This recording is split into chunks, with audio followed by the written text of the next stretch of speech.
Aladdin and the Wonderful Lamp. Aladdin was the son of a poor tailor in an eastern city. He was a spoiled boy, and loved play better than work, so that when Mustapha his father died, he was not able to earn his living, and his poor mother had to spin cotton all day long to procure food for their support. But she dearly loved her son, knowing that he had a good heart, and she believed that as he grew older he would do better, and become at last a worthy and prosperous man.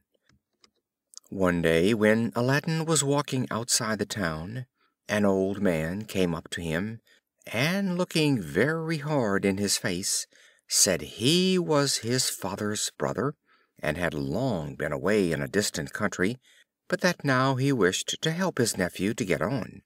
He then put a ring on the boy's finger, telling him that no harm could happen to him so long as he wore it. Now this strange man was no uncle of Aladdin, nor was he related to him at all, but he was a wicked magician, who wanted to make use of the lad's services, as we shall see presently. The old man led Aladdin a good way into the country, until they came to a very lonely spot between two lofty black mountains. Here he lighted a fire, and threw into it some gum, all the time repeating many strange words. The ground then opened just before them, and a stone trapdoor appeared.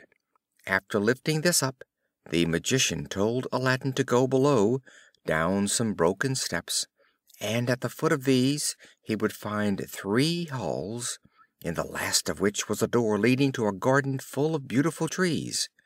This he was to cross, and after mounting some more steps, he would come to a terrace, when he would see a niche in which there was a lighted lamp.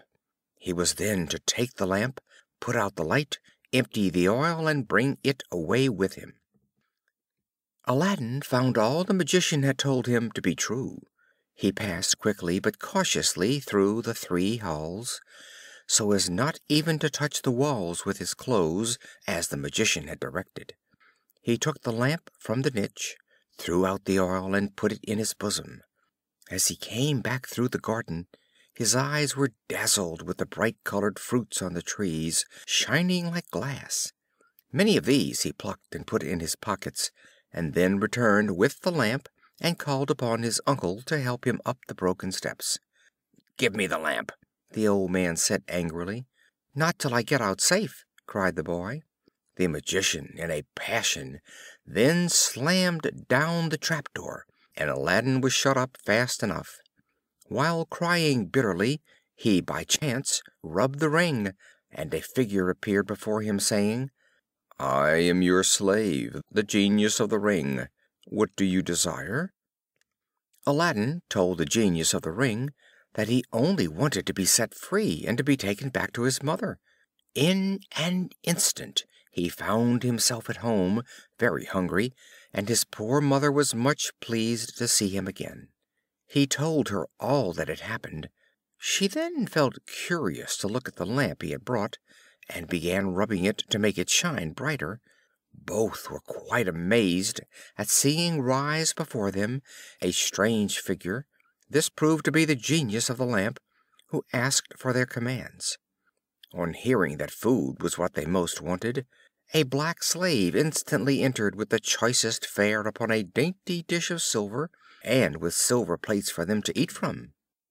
Aladdin and his mother feasted upon the rich fare brought to them, and sold the silver dish and plates, on the produce of which they lived happily for some weeks. Aladdin was now able to dress well, and in taking his usual walk, he one day chanced to see the Sultan's daughter coming with her attendants from the baths. He was so much struck with her beauty that he fell in love with her at once, and told his mother that she must go to the Sultan and ask him to give the Princess to be his wife.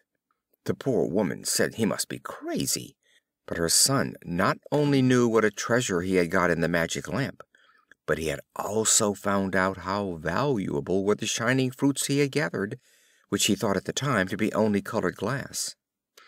At first He sent a bowl full of these jewels, for so they were, to the Sultan, who was amazed at their richness, and said to Aladdin's mother, "Your son shall have his wish, if he can send me in a week 40 bowls like this, carried by 20 white and 20 black slaves, handsomely dressed."